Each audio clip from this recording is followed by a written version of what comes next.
Yes we are live now. Hello friends, this is Vishwas. Welcome to Oxford classes.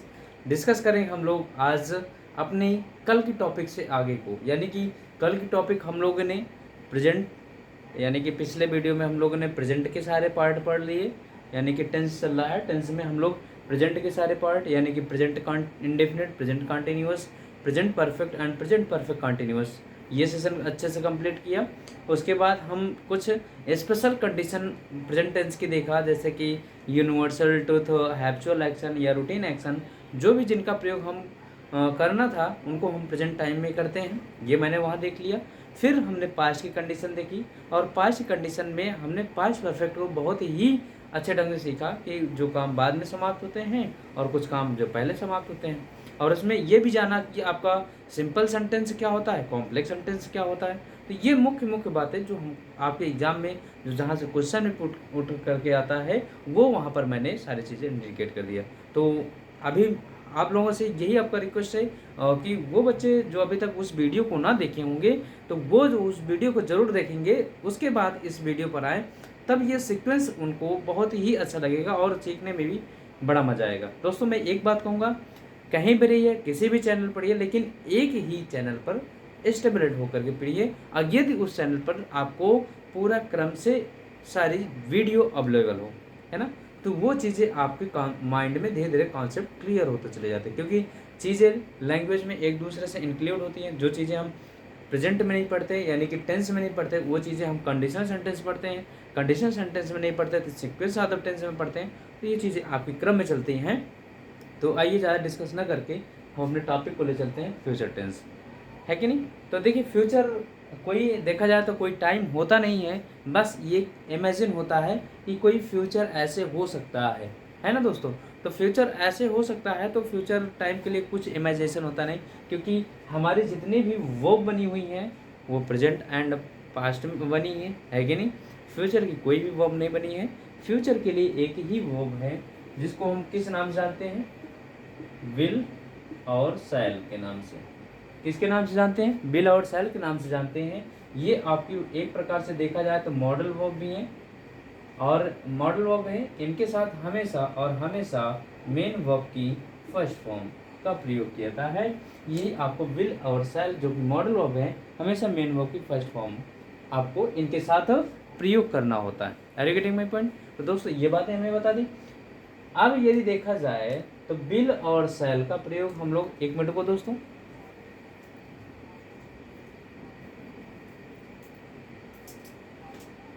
हाँ देखिए भाई, will और cell का प्रयोग हमने देखा कि हम जनरल सी बात जानते हैं, जो छोटे लेवल से सीखते चले आ रहे हैं, कि फर्स्ट पर्सन यानी कि आई और वी, मैं बात करूं आई और वी की, फर्स्ट पर्सन के साथ किसका प्रयोग करते हैं, हमेशा सैल का प्रयोग किया जाता है कि नहीं, है ना। तो हम सैल का यूज कर देते हैं।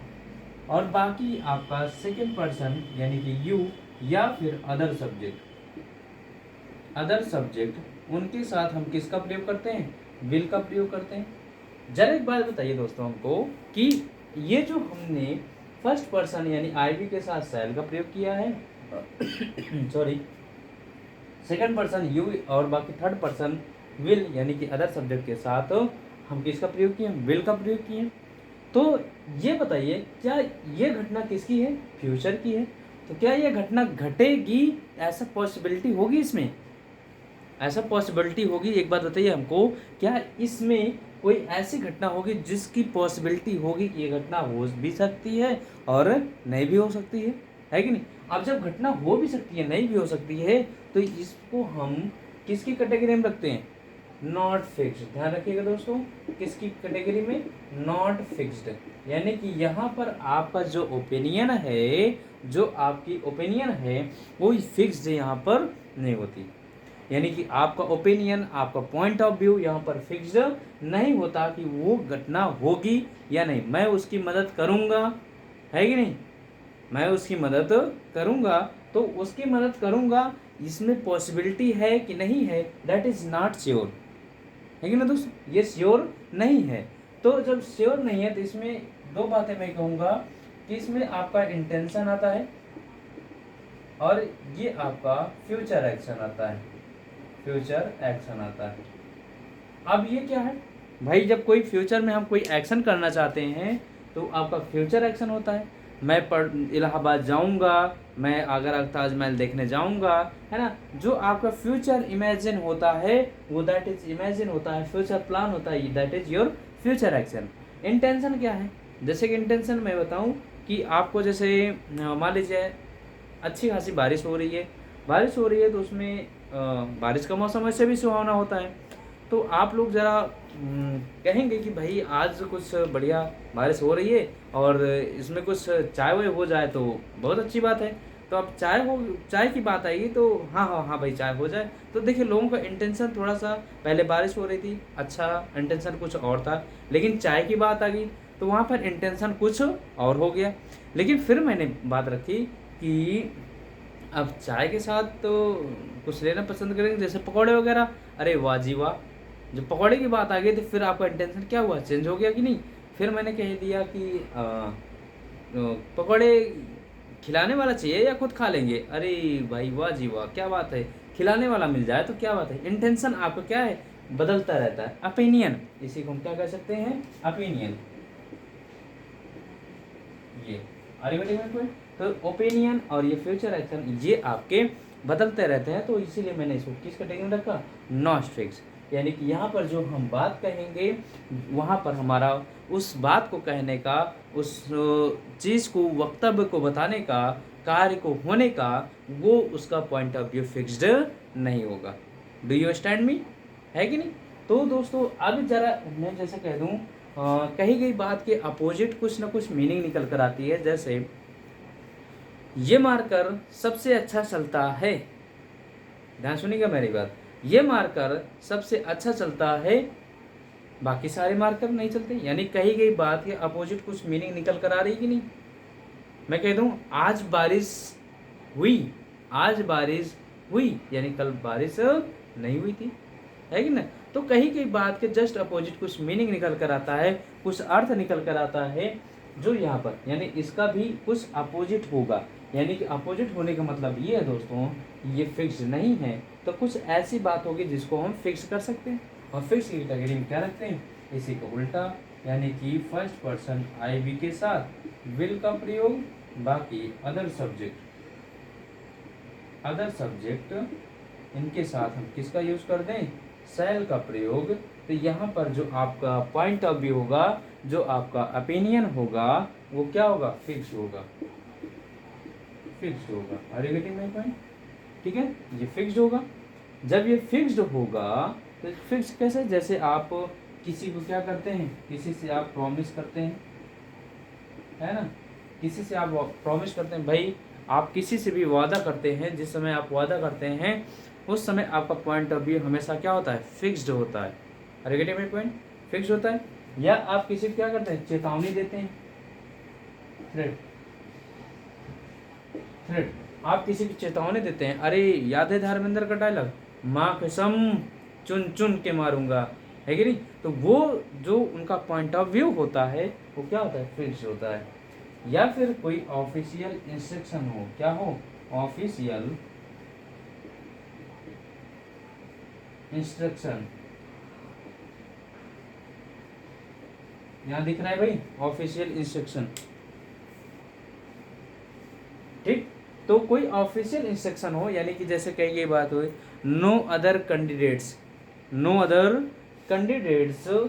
शैल, क्या करेंगे भाई, shall bring any electronic device in examination hall. तो दोस्तों वहाँ पर देखिए मैंने शैल की यूज़ किया, क्योंकि सब अदर सब्जेक्ट यानी थर्ड पर्सन के साथ मैंने क्या लगा दिया, शैल। तो वहाँ जब मैंने कहा कि नो अदर कैंडिडेट्स, कोई भी कैंडिडेट को किसी भी इलेक्ट्रॉनिक डिवाइस लाने की आवश्यकता नहीं है कि नहीं, आवश्यकता नहीं है, तो वो कैसे यूज हुआ, ऑफिशियल इंस्ट्रक्शन है। आप लोग जैसे कि पेपर देने जाते हैं भाई, तो वहाँ हमेशा देखिए लिखा रहता है आपको बढ़िया से हेडिंग में, है कि नहीं। तो वहाँ पर आप देखेंगे तो वहाँ जो आवश्यक होता है वहाँ पर इसका अपोजिट दिया जाता है। तो उम्मीद है ये बात आपको समझ में आई होगी। ध्यान रखिएगा, जहाँ आपको प्रॉमिस होगा, थ्रेट होगा, ऑफिशियल इंस्ट्रक्शन होगा, वहाँ पर पॉइंट ऑफ व्यू आपका फिक्स्ड होता है, और जहाँ पर आपका इंटेंशन, ओपिनियन या फ्यूचर एक्शन होता है, वहाँ पर आपका पॉइंट ऑफ व्यू फिक्स्ड नहीं होता है। डू यू अंडरस्टैंड मी?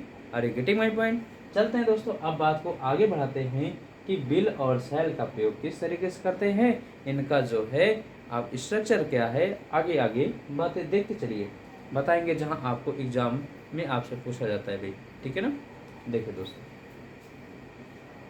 देखिए सेशन एक ही होना चाहिए और बिंदास सेशन होना चाहिए दोस्तों, यानी कि ऐसा सेशन होना चाहिए धमाकेदार जिसमें किसी भी चीज़ की कमी ना रहे, यानी कि आपका एग्जाम ओरिएंटेड, यानी कि यदि प्रॉमिस करता हूं दोस्तों कि यदि आप टेट, सुपर टेट या फिर सीजीएल सीएचएसएल के किसी भी एग्जाम में बैठ रहे हैं, स्टेट लेवल या सेंट्रल लेवल के, तो आई गारंटी के साथ कहता हूं कि एक भी क्वेश्चन इस टॉपिक से नहीं जाने वाला है, बशर्ते कि आप सीरियल वाइज से इन सारी वीडियोस को एक बार जरूर देखें और विथ प्रॉपर, यानी कि ऐसा नहीं है आप लोग खाली हाथ बैठिए भाई, प्रॉपर आप लोग पेन और पेपर के साथ बैठिए और उनको नोट भी करते चलिए।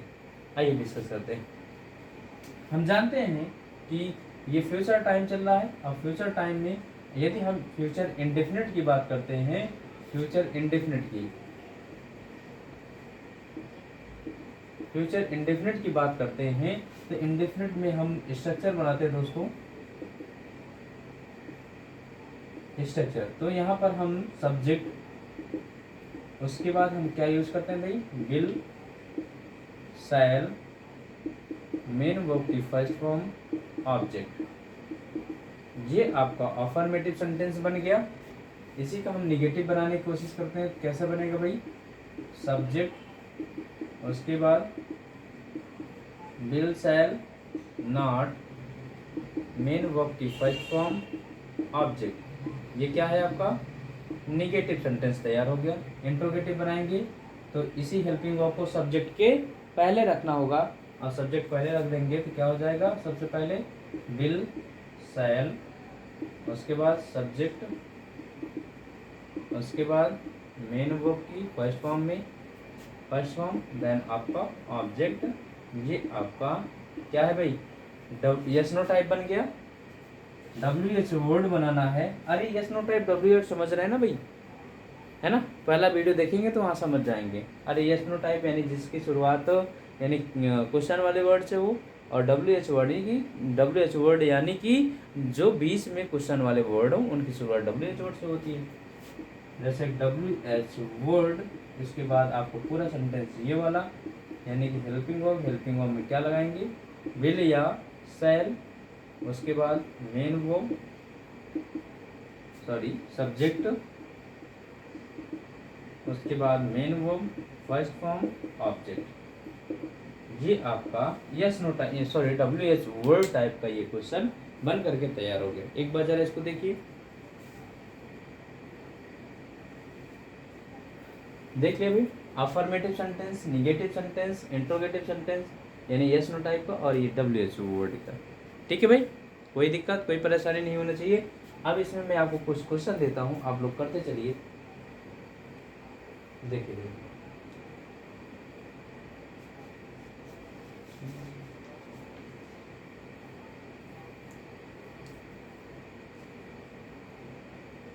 देखिए, आई शैल प्ले, आई शैल प्ले है कि नहीं, he will do this work.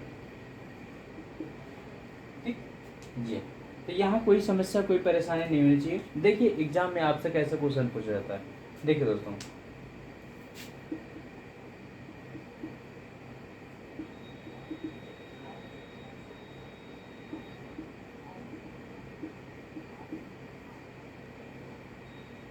दूसरा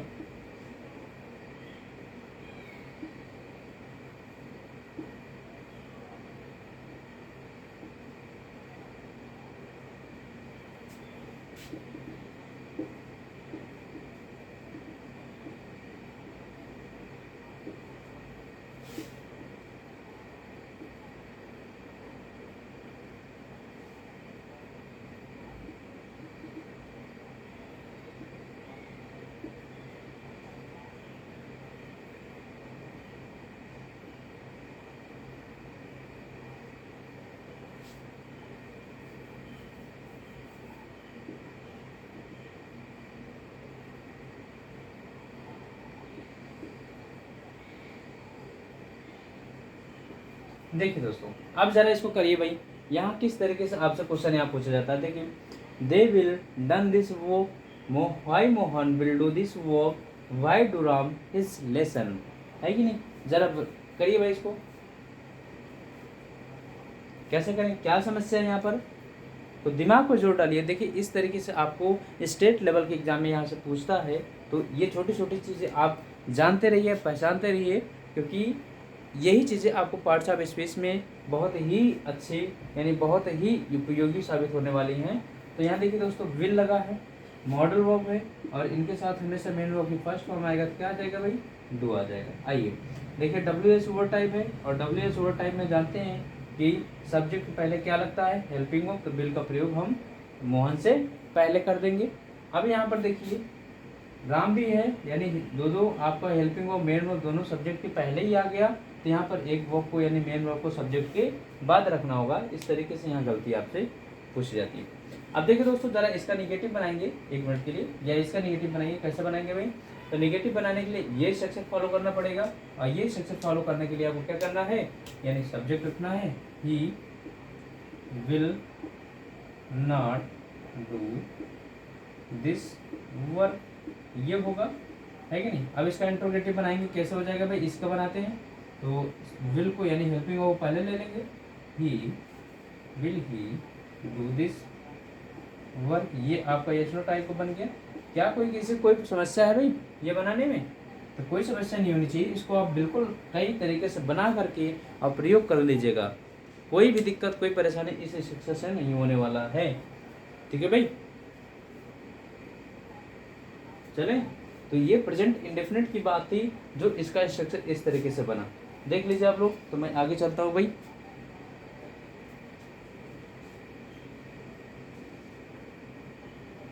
चलिए इसको इरेज करते हैं। आइए अब चर्चा करते हैं हम लोग फ्यूचर कॉन्टिन्यूअस की। फ्यूचर कॉन्टिन्यूअस की देखिए भाई, जब भी कॉन्टिन्यूअस की बात आए, किसकी, कॉन्टिन्यूअस की बात आए, तो दिमाग में एक ही बात जाना चाहिए, मेन वर्ब की फर्स्ट फॉर्म में आईएनजी। क्या होना चाहिए, मेन वर्ब की फर्स्ट फॉर्म में ING. Future continuous tense, future continuous tense. अब कॉन्टिन्यूअस यानी कि ये क्या कह सकते हैं, इसको भविष्य, इसको कह सकते हैं जारी रहना, और इसको कह सकते हैं समय या काल, समय या काल। तो भविष्य काल में कोई ऐसी घटना जो कि जारी रहे, that action is continue in future time, that action is continue in future time, that is called future continuous action. Action is does not stop in future time, है कि नहीं। एक्शन आपका कोई भाई फ्यूचर टाइम में start ना हो, जो कि जारी हो, that is your future action या future continuous action. Are you getting my point. तो दोस्तों फ्यूचर कंटिन्यूअस की बात आ गई, तो फ्यूचर में एक ही बात आपको जानना है, तो उसकी हेल्पिंग वर्ब क्या होती है, विल या शैल। अब इसके साथ क्या करना है, हमको कंटिन्यूअस एक्शन यूज करना है। तो एक बात मैं बताऊंगा दोस्तों, देखिए बहुत ही सटीक बात सीखिएगा। यहाँ पर हम बी लगाते हैं और आईएनजी प्रयोग करते हैं, यानी मेन वर्ब की फर्स्ट फॉर्म में आईएनजी। अब एक बात मैं बता दूं, ये रटने वाली बात होती है कि बी लगा दिया जाता है कि नहीं, बी लगा दिया जाता है। क्यों बी आ जाता है ये तो बताइए, है कि नहीं। बी का प्रयोग क्यों कर दिया गया बीच में, कुछ समझ में आया, नहीं समझ में आया तो रटा नहीं जाता दोस्तों। देखिए मैं बताता हूँ कहाँ से आया। ये जो वी है इसका प्रयोग कैसे किया जाता है, बात को समझिए। हमने एक वी वर्ब बताई थी, याद रख करिए, प्राइमरी ऑक्सिलरी वर्ब में। उस वी वर्ब के अंतर्गत आपको 5 क्रियाएं हमने बताया था, is, am, are, was and were. ये 5 क्रियाएं मैंने बताया था।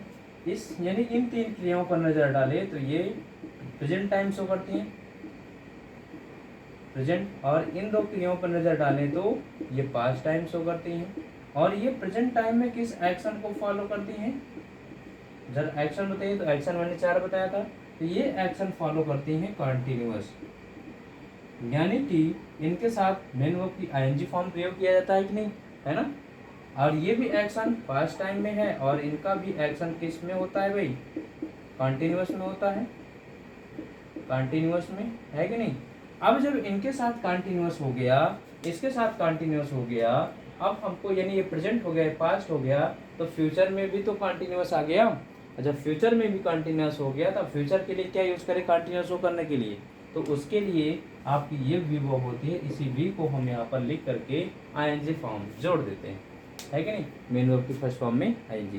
कुछ समझ में आया, कुछ दिमाग में गया, तो ये आपका आईएनजी। तो इसलिए वी, विल और वी के साथ मेन वर्ब की फर्स्ट फॉर्म में आईएनजी का प्रयोग किया था। Are you getting my point? चले भाई जी। देख, बहुत बेसिक चीज़ें बताऊंगा कि आपको कहीं भी नहीं मिलने वाला, यूट्यूब पर कहीं भी नहीं मिलने वाला। लेकिन बस ये है कि दोस्तों कंटिन्यू मिल करके आप हमारे साथ एफर्ट करिए। हाँ, एक ही बात कहूँगा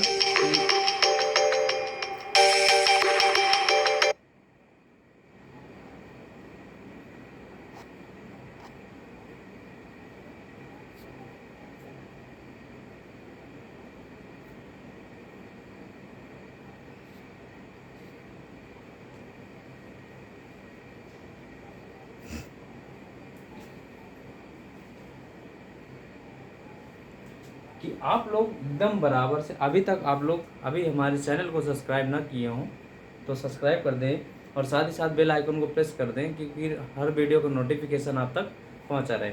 आइए देखते हैं इसका कैसे स्ट्रक्चर बनाया जाता है भाई। देखिए स्ट्रक्चर की बात करते हैं तो सब्जेक्ट है कि नहीं। सब्जेक्ट के बाद क्या यूज़ किया जाता है भाई, आपको helping verb, will and shall, उसके बाद मेन वर्ब यानी कि बी, मेन वर्ब की फर्स्ट फॉर्म में आईएनजी, आपका ऑब्जेक्ट। ये क्या है, ये आपका अफर्मेटिव सेंटेंस हुआ। सब्जेक्ट लगा दिए, विल शैल नॉट। अब जरा सोचिए नॉट कहाँ लगाएं, गलती यहाँ होती है। एक एक बारीकी में बता सकता हूँ, गलती यहाँ होती है। नॉट कहाँ लगाएंगे भाई, तो हमेशा हेल्पिंग वर्ब के बाद मेन वर्ब से पहले, ये बी मेन वर्ब की फर्स्ट फॉर्म में एनजी ऑब्जेक्ट। ठीक, ये निगेटिव सेंटेंस हो गया। बाकी पूरी प्रक्रिया वही होगी, शैल सब्जेक्ट, उसके बाद बी मेन वर्ब की फर्स्ट फॉर्म में आईएनजी ऑब्जेक्ट। ये आपका यस नो टाइप हो गया। WH वर्ड बनाएंगे भाई, तो WH वर्ड हो गया। उसके बाद यही आपका पुरानी प्रक्रिया, यानी कि सबसे पहले हेल्पिंग यानी शैल और विल हो गया। उसके बाद आपका सब्जेक्ट हो गया, फिर बी मेन वर्ब की फर्स्ट फॉर्म में आईएनजी ऑब्जेक्ट। ये ठीक है भाई, तो ये WH वर्ड हो गया। तो ये बात समझ में आ गई आपको, है कि नहीं। चले, स्ट्रक्चर आपको मिल गया। अब इसका हम प्रयोग कैसे करते हैं, इनका ज़रा ध्यान दीजिए भाई, बहुत अच्छे से इनको प्रयोग करना है। आइए एक सेंटेंस में लिखता हूँ, आई शैल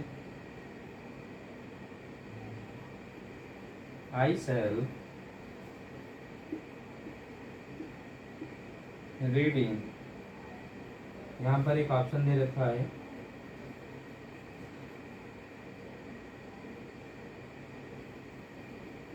इज एम आर बी। ये क्वेश्चन आपसे पूछा जाता है भाई, बोलिए जरा।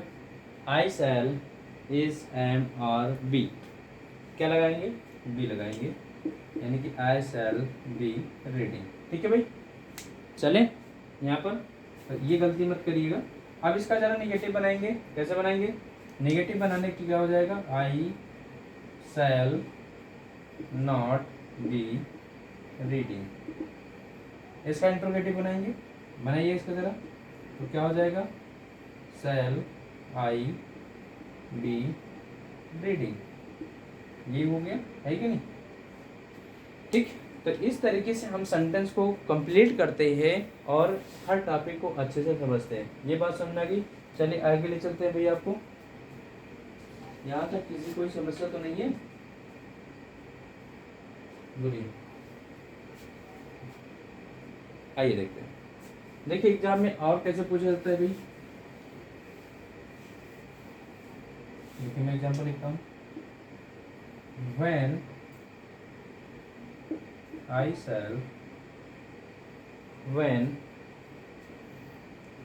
shall be reading। करेक्ट करिए भाई, इस सेंटेंस को करेक्ट करिए जरा। करेक्ट दिस सेंटेंस, बताइए।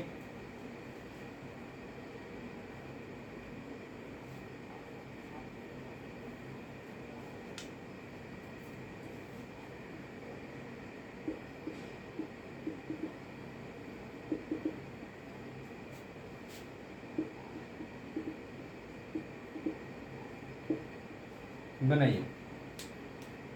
When I shall be reading while will see to singing।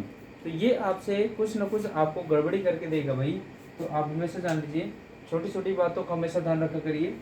when लगा है, WH वर्ड टाइप हो गया है, WH वर्ड टाइप में यानी कि पहले WH वर्ड फिर हेल्पिंग वर्ब। हेल्पिंग वर्ब कहाँ रखेंगे, सब्जेक्ट के पहले रखेंगे, ठीक। अब यहाँ पर while WH word type helping verb सही है, सेतु आ गया है, सिंगिंग आ गया है, और सिंगिंग यानी कि ING फॉर्म यूज है, तो बी कहाँ गया, यहाँ पर क्या लगाएंगे, बी लगाएंगे, ठीक है ना।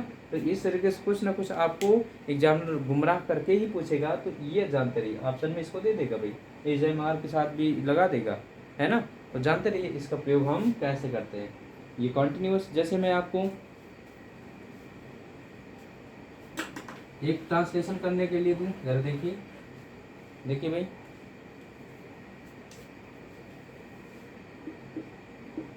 तुम एक गीत गा रहे होगे। करे भाई जरा इसको बनाइए, इसका अफर्मेटिव बनाइए, निगेटिव बनाइए, इंट्रोगेटिव बनाइए, इंट्रोगेटिव निगेटिव बनाइए।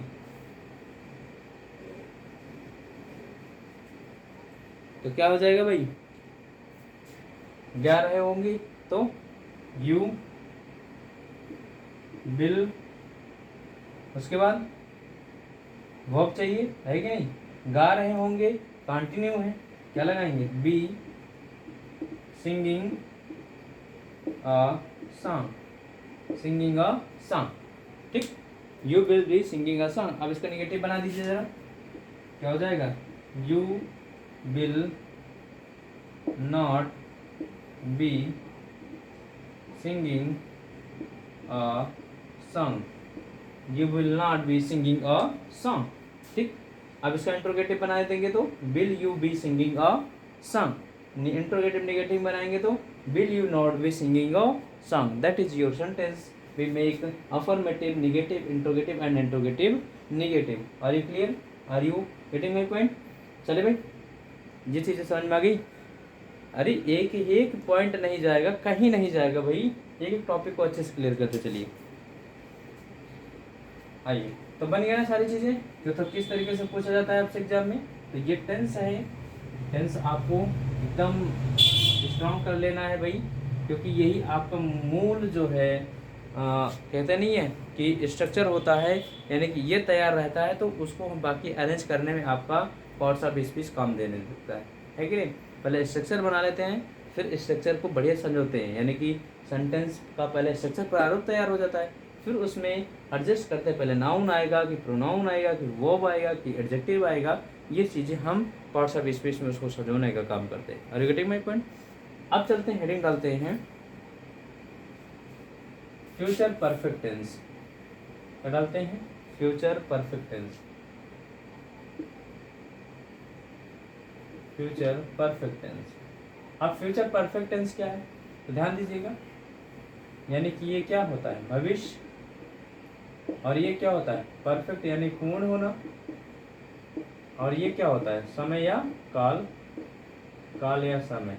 अब इसका अर्थ जानिए जरा, अर्थ क्या होगा भाई, अर्थ ये होगा कि भविष्य काल में कोई भी एक्शन जो कि क्या हो, कंप्लीट हो गया हो, भविष्य काल में कोई एक्शन कंप्लीट हो गया हो, that is your perfect action in future time, है कि नहीं।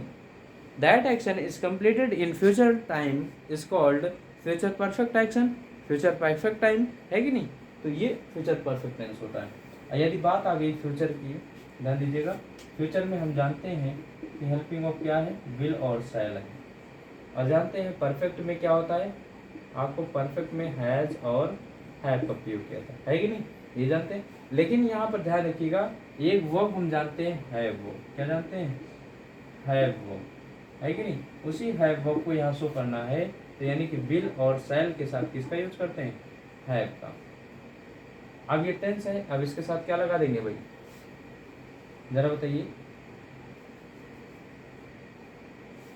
बोलिए भाई जरा, इसको बताइए जरा, तुम आगे बढ़े, इसके साथ क्या लगा, मेन वर्ब थर्ड फॉर्म या फर्स्ट फॉर्म, अरे पूछा जाता है आपसे, मेन वर्ब थर्ड फॉर्म या फर्स्ट फॉर्म होगा, क्लियर करिए जरा।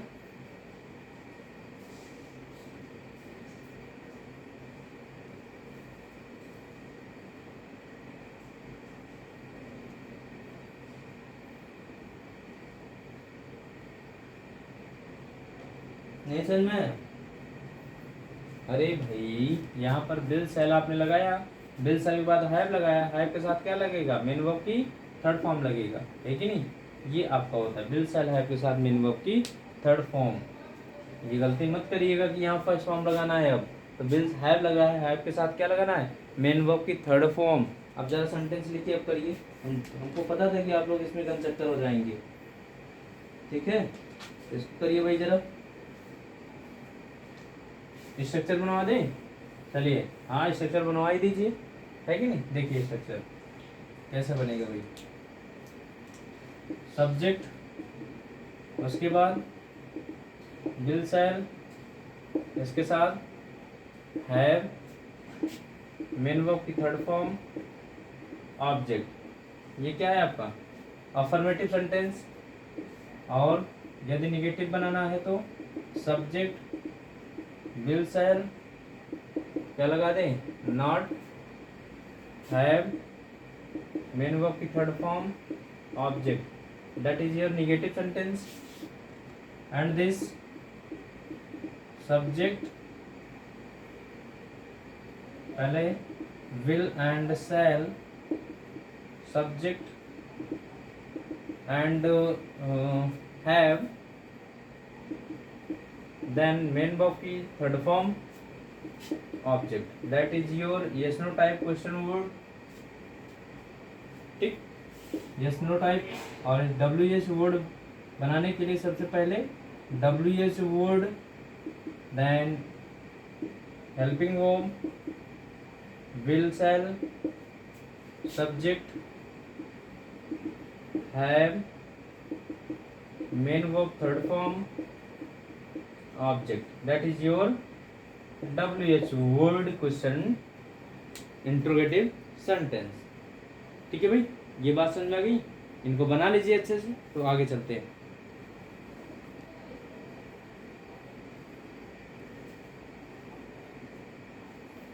चले देख, आइए एक एग्जांपल देते हैं भाई, इनमें कोई गलती नहीं है और इनको आप पूरी तरीके से सॉल्व करिए, ठीक। जैसे हम कहते हैं, मैं 8 बजे तक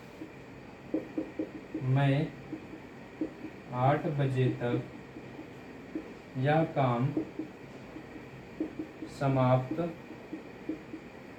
कर चुकूंगा, बनाइए भाई जरा, मैं 8 बजे तक यह काम समाप्त कर चुकूंगा, है कि नहीं, that is your future sentence, future action, है कि नहीं। अब यहाँ पर चलते हैं, लिखते हैं, इसको बनाते हैं, क्या होगा भाई, मैं यानी आई के साथ क्या लगाएंगे, सेल, समाप्त कर चुकूंगा, परफेक्ट एक्शन, हैव, क्या भाई, यह काम, है कि नहीं, अब काम समाप्त करना है, अब काम समाप्त करने के लिए क्या हो जाएगा भाई, समाप्त करना एक्शन हो रहा है, आई शैल हैव फिनिश्ड, क्या भाई, क्या फिनिश करना है, यह काम, दिस वर्क, अब कितने बजे तक भाई, बताइए जरा, 8 बजे तक, और 8 बजे तक फिनिश कर रहा है, तो उसके लिए बाई 8 o'clock, यहाँ तक कोई परेशानी, कोई दिक्कत? ठीक, यानी कि मैं इसको 8 बजे तक समाप्त कर सकूंगा। अब इसको निगेटिव बनाते हैं। निगेटिव बनाएंगे तो क्या हो जाएगा? आई शैल हैव। अब निगेटिव बनाने के बाद किया है, हैव से पहले नॉट लगाएं। ध्यान रखिएगा, आई शैल नॉट, हैव से पहले नॉट लगाना पड़ेगा, उसके बाद आपको have. I shell not have finished this work by 8 o'clock। सही कर लीजिए भाई, ये निगेटिव बना लीजिए।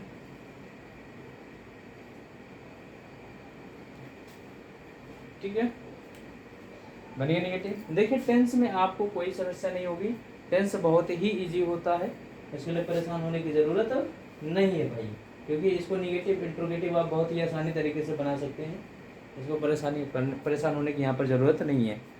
ठीक, लेकिन बस इसमें आपको ध्यान रखना होगा कहाँ कैसे हमको इनका यूज़ करना है। थोड़ा समस्या तब होती है जब निगेटिव इंट्रोगेटिव बनाने में समस्या होती है कि जब एग्जामिनर आपको मेन वर्ब की थर्ड फॉर्म सेकंड फॉर्म प्रयोग करके देता है तो वहाँ पर यूज करने में थोड़ा सेंटेंस गलत होता है, तो उसको विशेष ध्यान रखिएगा। अब इसी को बना दीजिएगा यस नो टाइप। तो यस नो टाइप बनाने के लिए हेल्पिंग वर्ब को सब्जेक्ट के पहले रख देंगे, बाकी स्ट्रक्चर वही रहेगा। इसको देखिए, अगर इसको बनाना चाहेंगे तो ये इंट्रोगेटिव निगेटिव बन जाएगा, इसको बनाना चाहेंगे तो इंट्रोगेटिव यस नो टाइप बन जाएगा, तो दोनों तरीके से बन सकता है ये, कोई भी बनाइए। बस एक बार इस पैटर्न को ड्रॉ कर लीजिए, उसके बाद कुछ भी करते जाइए, इसके अनुसार आप चीज़ों को रखते चले जाएंगे, आपका आंसर आता चला जाएगा। आइए अब हम लोग चलते हैं, ये फ्यूचर एक्शन हो गया, फ्यूचर परफेक्ट कंटिन्यूअस एक्शन की तरफ देखिए। Future perfect continuous tense.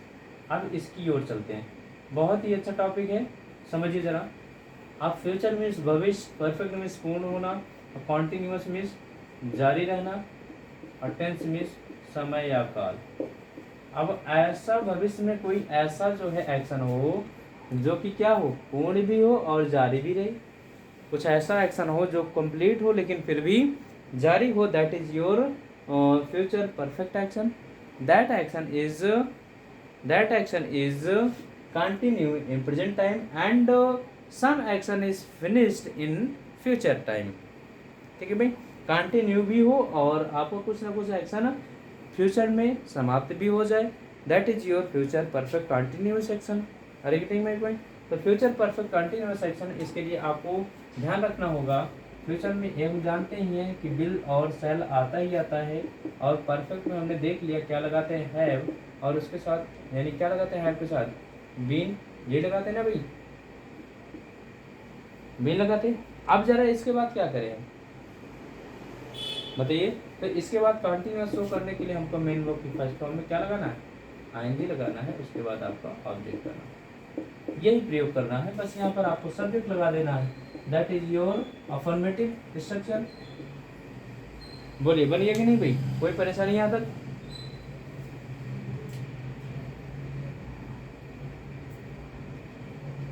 बताइए भाई, कोई दिक्कत, कोई परेशानी यहाँ तक? चले थोड़ा सा अब यहाँ तो देख लीजिए भाई, समझिए कुछ नहीं है, बस एक चीज और बता दूंगा, इसमें कोई दिक्कत नहीं है। देखिए यहाँ अभी तक हम लोग ऑब्जेक्ट लगा देते थे, लेकिन अब ऑब्जेक्ट के पहले हम लोग क्या यूज करते हैं, सिंस या फॉर, इसके बाद आपको टाइम। अब ये क्या है सर जी, ये क्या नौटंकी? अभी तो नौटंकी कुछ नहीं है बच्चों, आप लोग बहुत पहले ही सीख चुके हैं कि सिंस और फॉर का प्रयोग कहाँ करते हैं। एक बार फिर से देख लीजिए, सिंस और फॉर। सिंस का प्रयोग हम लोग कहाँ करते हैं, यानी सिंस का प्रयोग पॉइंट ऑफ टाइम के लिए करते हैं, पॉइंट ऑफ टाइम के लिए करते हैं। फॉर का प्रयोग पीरियड ऑफ टाइम के लिए करते हैं। अब ये सिंस और फॉर का क्या नौटंकी है, तो नौटंकी कुछ नहीं है बच्चों, बस इतना है कि सिंस पॉइंट ऑफ टाइम और फॉर पीरियड ऑफ टाइम। यानी कि जैसे मैं कह दूं, मैं 2 घंटे से पढ़ रहा हूँगा, मैं 2 घंटे से पढ़ रहा हूँगा, तो आप 2 घंटे से पढ़ रहे होंगे, तो 2 घंटे के पहले यानी कि 2 घंटे में, जैसे मैं कह दूँ मैं जो है शाम को 8 बजे से पढ़ा रहा हूँगा, तो शाम को 8 बजे से पढ़ा रहा हूँगा, तो 8 बजेंगे, 8 बज के कुछ मिनट होंगे, तो आप जैसे कि 8:30 हो गए, तो 8:30 यानी 8 से और 8:30 के बीच में आधे घंटे में आपने कुछ ना कुछ एक्शन फिनिश किया होगा, है कि नहीं? वो एक्शन कैसा होगा? परफेक्ट होगा। लेकिन अभी भी काम आपका क्या है? जारी है, that is your continuous action. तो मैं कहता हूँ मैं 2 घंटे से पढ़ा रहा हूँगा, तो 2 घंटे से पढ़ा रहे होगा, तो 2 घंटे में आपने कुछ ना कुछ तो काम तो पूरा ही किया होगा, फिर भी जारी होगा, that is your continuous action, है कि नहीं? Perfect and perfect continuous. Getting my point? तो यहाँ मैंने कहा कि अब ये सिंस क्या है? Point of time. Point of time में जैसे कि एक निश्चित समय, हिंदी में लिख लेते हैं, निश्चित समय या अनिश्चित समय, अनिश्चित समय, ये ऐसा समय जो कि जैसे मैं कह 2 घंटे से, अब 2 घंटे आपका क्या है? निश्चित या अनिश्चित, उसी को मैं कह दूँ 2 बजे से, तो 2 बजे आपका पॉइंट ऑफ टाइम हुआ ना, घड़ी के 2 बजे से टिक टिक टिक। अब 2 घंटे से कौन से 2 घंटे कुछ पता नहीं है, जैसे मैं कहता हूँ 2 मंथ से, तो 2 मंथ में कौन सा month? January February, that not defined, है कि नहीं? लेकिन जैसे मैं कहता हूँ जनवरी फरवरी मार्च या टोटल 12 महीने, तो ये क्या हो जाएगा? Point of time. जैसे मैं कहता हूँ मैं 2 सप्ताह से पढ़ा रहा हूँ, तो 2 सप्ताह दैट इज योर क्या? पीरियड ऑफ टाइम, है कि नहीं? तो मैं कहता हूँ मंडे से पढ़ा रहा हूँ, ट्यूसडे से पढ़ा रहा हूँ, that is your point of time. Are you getting my point? मैं 2 साल से पढ़ा रहा हूँ, मैं 2002 से पढ़ा रहा हूँ, तो 2 साल और 2002 से, तो 2 साल भी आपका पीरियड ऑफ टाइम, और 2002 that is your point of time. Are you getting my point? तो ये आपको समझना होगा। चलिए, ये स्ट्रक्चर बन गया। अब इसी का हम क्या बना दें? इसी का बना दें हम निगेटिव। निगेटिव बनाने के लिए क्या करना पड़ेगा? सब्जेक्ट, उसके बाद will, shall, not, have, been, main verb first form में ing, सिंस, फॉर, इधर ऑब्जेक्ट भी होगा भी, यहाँ पर ऑब्जेक्ट आएगा भी, ऑब्जेक्ट आएगा तब उसके बाद सिंस फॉर आएगा, ठीक है ना?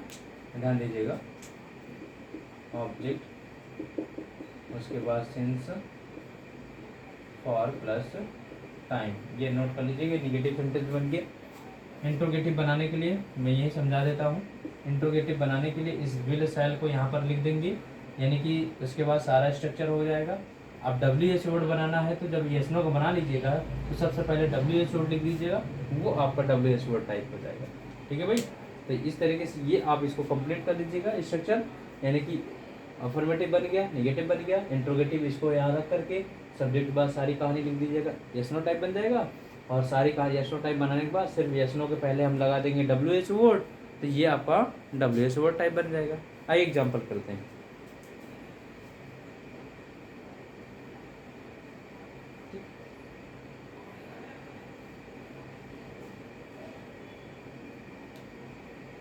चलिए भाई,